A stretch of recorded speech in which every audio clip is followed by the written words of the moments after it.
that the subject, Alice Go, entered Kuala Lumpur International Airport on July 18 at 12:17. And you were not aware of it? We thank Your Honors for pointing us in the right Because direction. after Senator Risa delivered her privilege speech that and revealed that Alice Go was already in Malaysia, and then you denied it the next day. You were not aware of it. Buti pa si Senator Risa alam, kayo hindi alam. We would like to thank Senator Ontiveros regarding that. Ibig mo sabihin, mas magaling intelligence niya, na office niya, kaysa sa inyo. Your Honors, Labo naman nun. we would like to thank Senator Ontiveros for pointing us in the right direction, but we had to confirm also on our own, Your Honor, and it corroborated. But you denied it the next day. Your Honor, That Alice Go was still in the country after the privilege speech delivered by Senator Risa. if I may, Your Honor, I wasn't the one who denied it. Who denied it? I wasn't the It's OIC in your yet, Your office. Honor. Yes, it was the Bureau at It the was the Bureau, time, Your Honor. It was and the now Bureau we of are Immigration hearing who the denied report it. of the same Bureau, Yes, their Your Honor. latest ongoing findings. Yes. My And God. After she delivered her privilege speech that Alice Go left the country, that the next day you denied that she was in another country, that she was still here in the Philippines.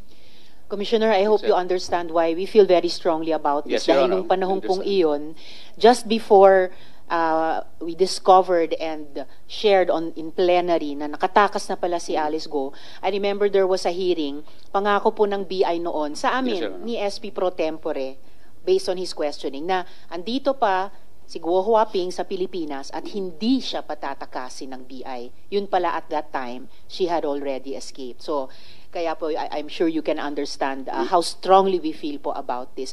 At the same time, We understand, Your Honor. na-appreciate ko po yung report that you are making to us now sa Yes, inyong sir. ongoing investigation. It's good to hear. Yes, Kino-confirm nyo po yung information namin na talagang pumasok sa KL International And- Airport si Guo Huaping And it was on also July 18. Yes, Your Honor. It was also stated that there is no record of entry into Sabah on July 19, 2024.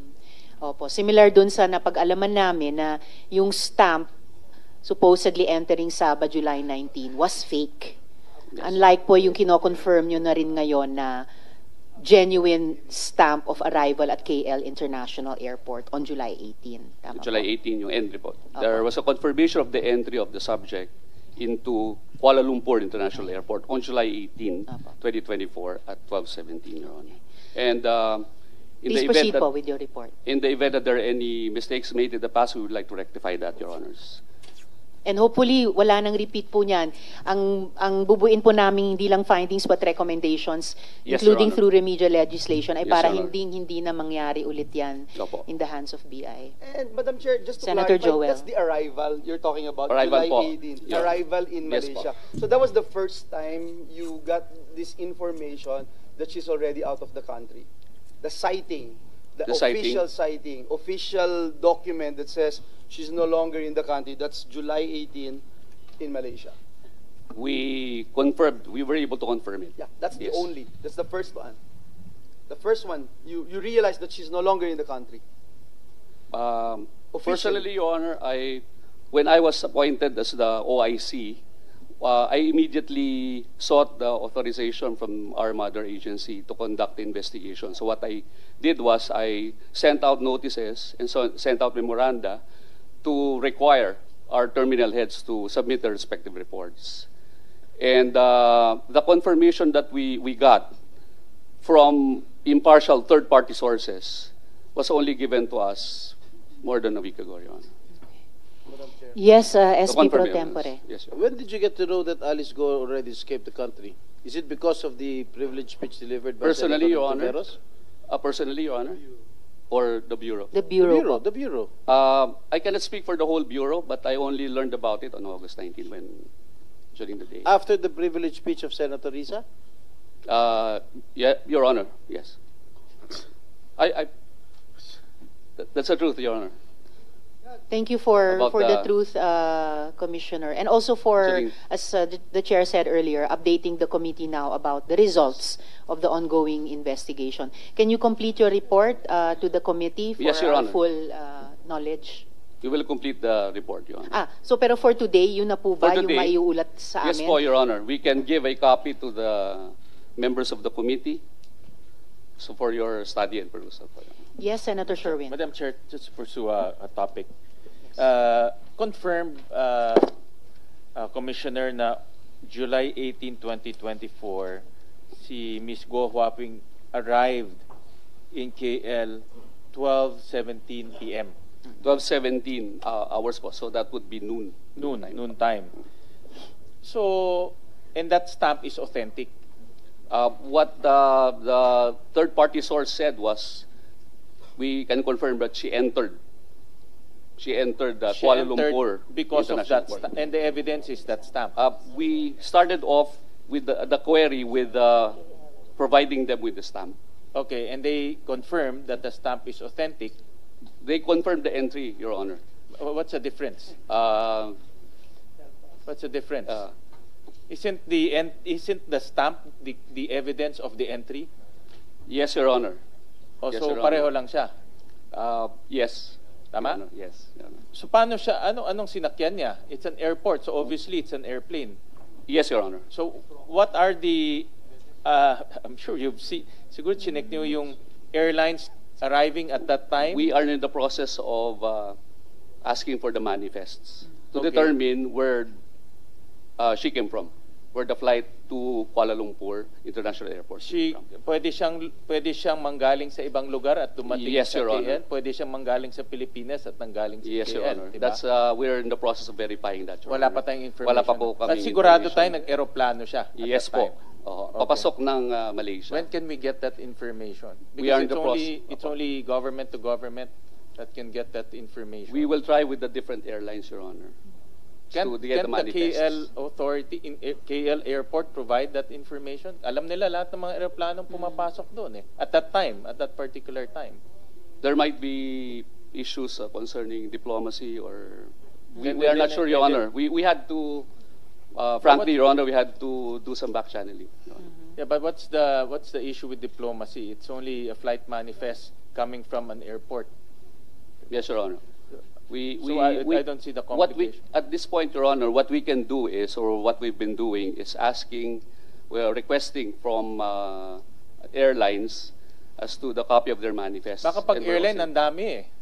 Diba? Dapat yung airport kasi alam nila lahat ng pumapasok Opo. doon. If I may, Senator Yeah, Sherwin, go ahead. maybe, Commissioner, you could request the assistance of DFA if there are really any diplomatic considerations. Kasi kung wala naman, it seems pretty straightforward nga po. Yes po. Just to get the manifests from the airlines landing in KL at that Well, time. what we can do, Your Honor, what we've been doing is checking our own internal records as to ano po yung mga flights na maaring umalis ng Manila, diretso papunta po ng Kuala Lumpur.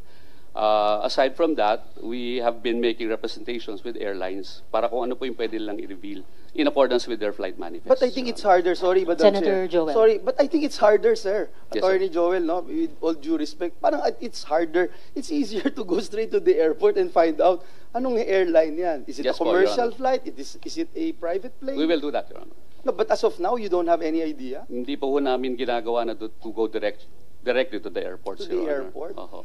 Panay, yung records po namin na we're I just wonder why. And one more thing that I'd like to ask, how sure are you na siya yun?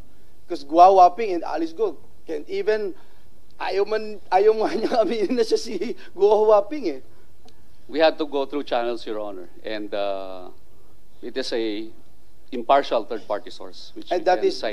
that is what you believe in, that it is really her who arrived Yes, in Your Malaysia, July 18, That's 2024. correct po, Your Honor. Madam Chair, if I may. Thank you, Senator Joel. Yes, and before I call on the SP pro tempore, I agree with Senator Joel. Rather than starting from here, Pilipinas, hindi pa nga ma-identify paano siya umalis, saan exactly, when, since na-confirm yun na po na she arrived in KLIA July 18, 12:17 p.m., then obviously it's easier to work backwards Yes po. from there. Kasi, and earlier, kinonfirm ko rin through our corroborating party in Malaysia, yung DAP, Member of Parliament, na genuine yung stamp, yung tinatanong din ni Senator Sherwin kanina. So, I think it's easier to Yes po. start from the KLIA na alam niyong lumapag siya doon kesa mag-search sa maaring pinagliparan or sampahan niya dito sa Pilipinas. SP Pro yes, Tempore, po. yes, Thank SP you. Pro Tempore. Attorney Joel, kasi dito, pag uwi ng pasahero dito sa atin, tinatatakan ng immigration officer passport natin, Yes, po. arrival. Yes po, Your At Honor. meron sinusulat yung flight number. Opo, Your Di ba? Doon ba sa Kuala Lumpur, kung nakita niyo yung passport ni Alice Go, wala bang tatak na walang sinusulat na flight number or vessel number? Wala pong negligible, wala pong nakalagay. Walang nakasulat. Opo. Pero meron blankong doon sa stamp nila, meron nakalagay na kung paano ka nakarating doon sa Kuala Lumpur. It's either through sea or by air. Wala pong nakalagay, Your Honor. Ang nakalagay lang po doon, meron pong stamp ng isang airline, but the thing is, upon verification, it was an outbound flight, hindi yung papasok ng Kuala Lumpur. Sa arrival nakalagay outbound flight. Doon sa ano po. Yun hong flight number, ID 177, if I'm not mistaken, is an outbound What flight. airline was Hindi that? yung siya What papasok airline ng, was that? I think Batik Air po, Your Honor. Huh? Batik Air po yata. Indonesian Batik Air. Air. Indonesian? Indonesian. Airline. Batik Air. Pero palabas po ng Kuala Lumpur yun, hindi po papasok. Salamat, SP Pro Tempore. So, if kompleto na po yung report nyo sa amin of your ongoing investigation, Yes po, yeah. ano yung pinaka-conclusion nyo about the escape of Go Huaping and her party? As of now, no? she- Ano yung preliminary conclusion She nyo? entered Malaysia via air. Your Via Honor. air. Via air. On So, July 18. Okay. She entered Malaysia via air. Yun yung malakas Are na you sure? theory Are you na- sure? How many percent are you sure that she flew to Indonesia by air? Malaysia. To Malaysia. po. Malaysia. We're basing it on the confirmation as to her actual entry into Kuala Lumpur. So Based on that. the revelation of Alice Go during the previous hearings that she went to Malaysia was via sea is totally false. If she went to Malaysia via sea, it might have been through Sabah. And there is no record of entry of Alice Go into Sabah on July 19, 2024. Your Honor. There was a stamp in their passports, but Yes. it was proven to be fake. Yes. Hindi siya There's no nagmamatch. record of entry. Opo, so walang, as far as the BI is concerned, tama po ba, Commissioner, walang record of entry ni Go Huaping and her party sa Sabah. Sa Sabah po. On July 19, July. Wala 2024. Your Honor. So yung sinasabi din ni Sheila Go during the first time that she appeared, na sinasabi niyang sumakay siya sa boat is also totally false. If you conclude that We might presume that, Your Honor. if you conclude that they flew by air, by plane. Yes, Your Honor. You might presume that, Your Honor.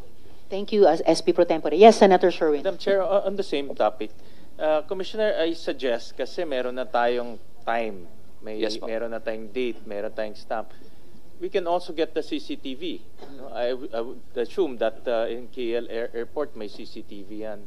And then second, KL Airport, malaking airport to Yes po, Your Honor. So, pagtatanungin natin yung isa-isang airlines, it's like looking for a needle in a haystack. So, we need to go to the airport. They have all the manifest. Lahat ng airline na pumapasok on that particular day, pwede natin kunin yung mga airlines and work. Tama nga, sabi nga ni Chairperson, work back para makita natin. We're tracing Kasi it back, Your Honor. That is an important clue eh. Yes po, Your Yung Honor. stamp on July 18. It's a clue that we can already start working on. Yes, Your Honor. We will do that, Your And Honor. of course, pag galing Pilipinas yan, then there's an issue on how she managed to board a plane Opo.